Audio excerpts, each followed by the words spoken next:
Welcome to NFL World, where NFL starts and ends. I'm your host, Jacob, and welcome to Deep Dive. I'm going to move this a little bit. This episode, we are talking about the NFC North. This is the last one that we were behind on a little bit because of technological issues. The best way to explain this division is explosivity. They're very explosive. It's a kind of old school football. Run the ball. In fact, the first team that we talk about is the Detroit Lions, who are capable, they have the weapons they can throw the football deep down the field, but they want to run the football. That's their identity. Run the ball. Be aggressive. Fire off blocks. Let our guys get downfield.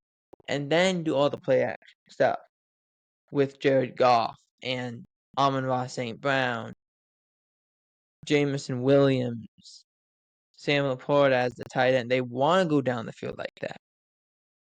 It's not necessarily easy to do, but it's also their identity and what they want to do. And that's the best thing to talk about. So let's start with the Lions, who, like I said, they want to run the football. They can throw it, but they want to run. Their offense was really good. A couple games, it was a little shaky. Game against Houston, 5 turnovers, they still win the game. They were a little shaky in the couple Minnesota games that they played, but they were okay. You get to the playoffs, and then it just falls apart. Their defense is too gassed. They end up allowing a good chunk of points in that second quarter of the game against Washington. 42 combined points scored in a quarter. It's, to my recollection, has never happened before. So that just shows you how gas/bad this defense was, because you look at it, they were injured beyond repair. They were playing guys that would come in on a Wednesday and play, not just play, start for them on a Sunday. I'm gonna get a cup of water. Hang on.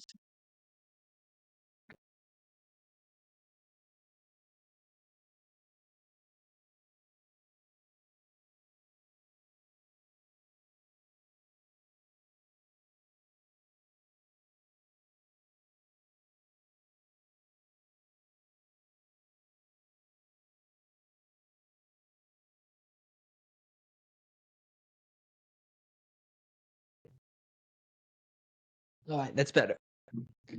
But their defense, talking about the Lions, they were playing guys like Al-Quadin Muhammad. They traded for Zadarius Smith after the Aiden Hutchinson injury. Carlton Davis, who they brought in via trade, got hurt and missed a couple games. Terrion Arnold kind of got a little banged up at the end of the year. They just had significant injuries, but props to that defensive coaching staff keeping that brand of brothers together and hoping it worked out. The problem was they got to the playoffs and they just were gassed. And the way that Washington was playing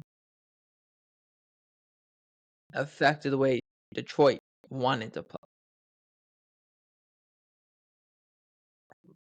So outside of the injuries, this was a good team. They just, at the end of the day, were too injured to compete on the defensive side of the ball. Now let's jump to the Vikings. Well, If you told me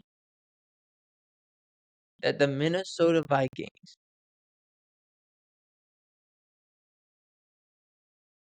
who drafted a quarterback in the first round,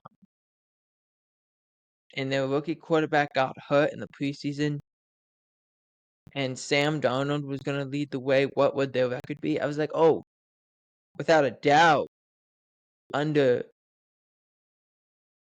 8 wins, maybe even closer to 5 wins.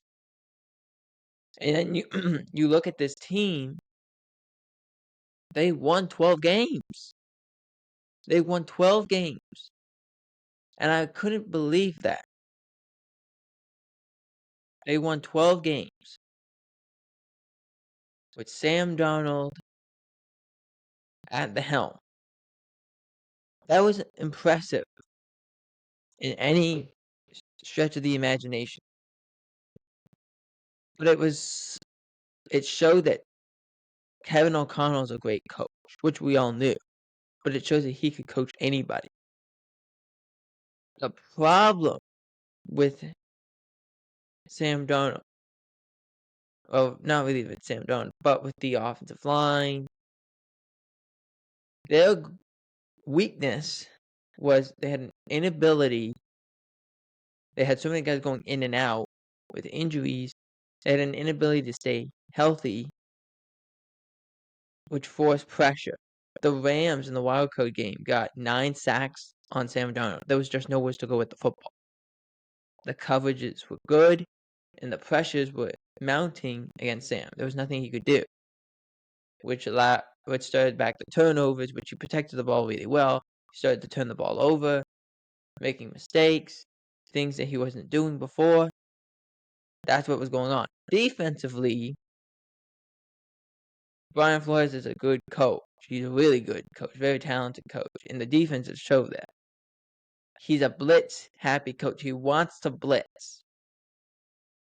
There's nothing wrong with blitzing until you realize it takes people out of coverage. It puts a lot more pressure on your corners, your safeties, even linebackers who are in coverage. That's hard to deal with. But that's what the Brian Flores defense is. We're going to send anyone and everyone and hope that you can't block it or get the ball.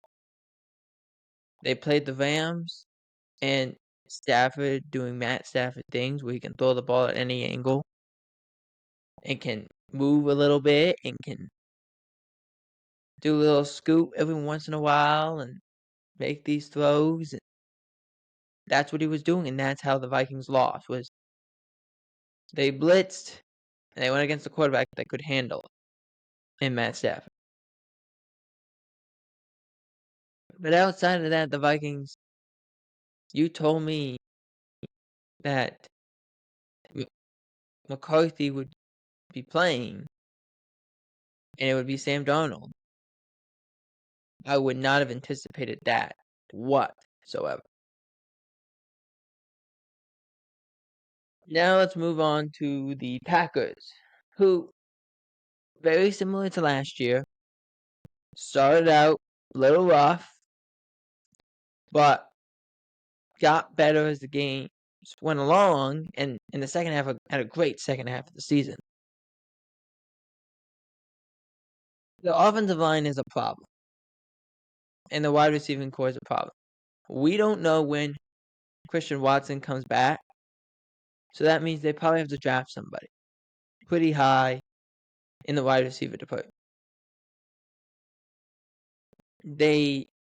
Ground game was pretty good, but wide receiver, offensive line, because Jordan Love won't be able to do this by himself.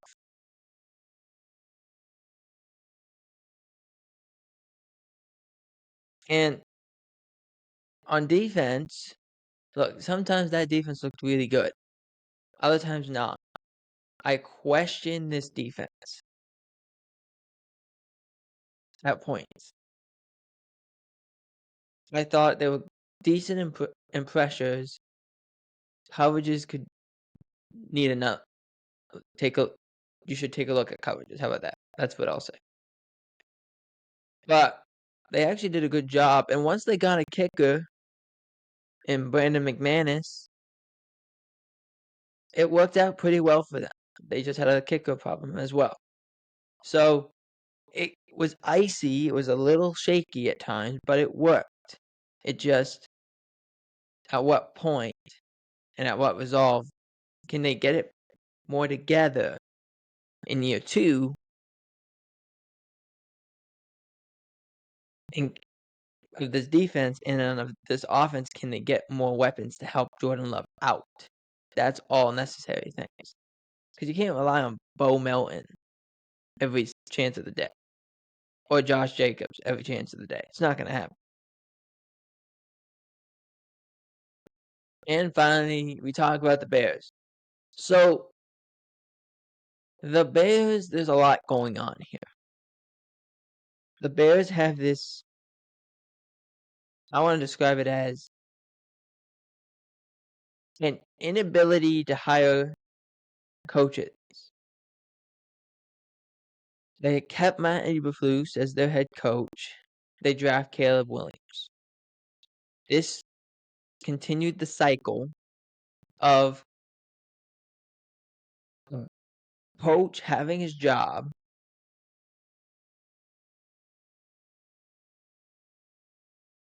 a coach getting the job, but the quarterback already being there.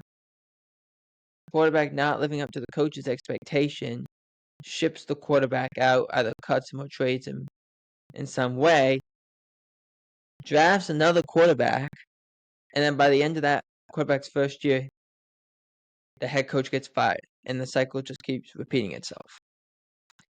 That's what was going on. The cycle kept repeating itself because they did it again this time. Matt Eberflus didn't like Justin Fields, moves on from Justin Fields. And then drafts Caleb Williams. Then we get all the way down to Black Friday in November with the news of Matt Eberflus getting fired. This is a thing. This Bears team is actually built pretty well, all things considered. I mean, look at the weapons they had this year. DJ Moore, Keenan Allen, Rome Duzier, DeAndre Swift at running back. The offensive line actually probably the weakest part of that. But it was not that weak. It was just a weaker part. Cole Kmet at tight end. Caleb Williams was showing some flashes. Defensively, Montez Sweat was leading the charge. But they were good defensively. They had a good couple weeks where they were playing with some swagger. They were playing with some fury. And then it just fell apart against Washington. And they were never able to get it back. Those are things, they were actually pretty good. But then after Eberflus was let go, it just completely fell apart in the last month. They were not capable of doing anything. And that's the concern I have with the Bears. Hiring a new coach, you gotta keep him around. Keep him around. But I think they got this coaching deal right this time. They interviewed, I think it was almost north of 25 guys to be this head coach. And I'm talking everything. High school coaches, college coaches, professional coaches that were coordinators, former head coaches. They interviewed. They also striked very quickly when they heard Ben Johnson was available. Boom, go get it. It was like a dog going to dig a hole to find a bone. That's what they did. They were digging around, but once they knew there was a bone out there, they ran directly to it and started to dig. That's what they did. They had to go with 25-ish guys. They knew who they wanted. They wanted Ben Johnson. They knew who they wanted. They wanted Ben Johnson. How do we get to Ben Johnson? Well, Ben Johnson's team is still playing. We got to show at least we're productive. So we're going to interview so many guys. Ben Johnson's available. Like a It was like a missile was launched over here. They just ran to this thing as fast as humanly possible and got to Ben Johnson and signed him. That's what they did. It was a great job. Because now you pair him with Caleb Williams in this offense. They need another wide receiver. Thought they were going to bring back Keenan Allen. They chose not to. But they need another wide receiver. The offensive line needs a little bit of work. But it's a solid defense. There's a lot of good to this. They just need a little work. A little TLC here. But offensively, they can fix it. Defensively, they're not too far off. But you have to get the head coach right. And I believe they did get it right. I want to go back to how we started this. We called this division explosive. This division is explosive because the last 2 years, 3 teams have made the playoffs.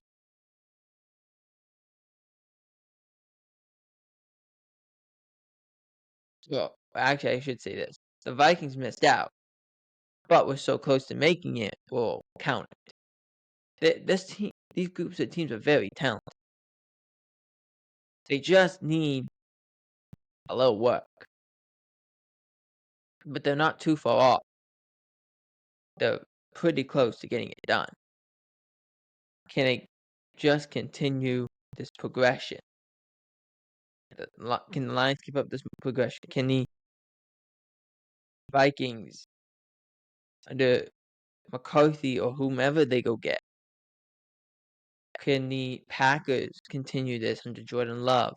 And also, can the Bears just keep taking steps in the right direction and just try to become a competent team through the whole year?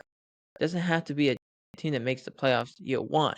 It just has to be a team that makes some noise, which Chicago has been waiting for a very long time. For NFL World, I'm Jacob Hubert. Out.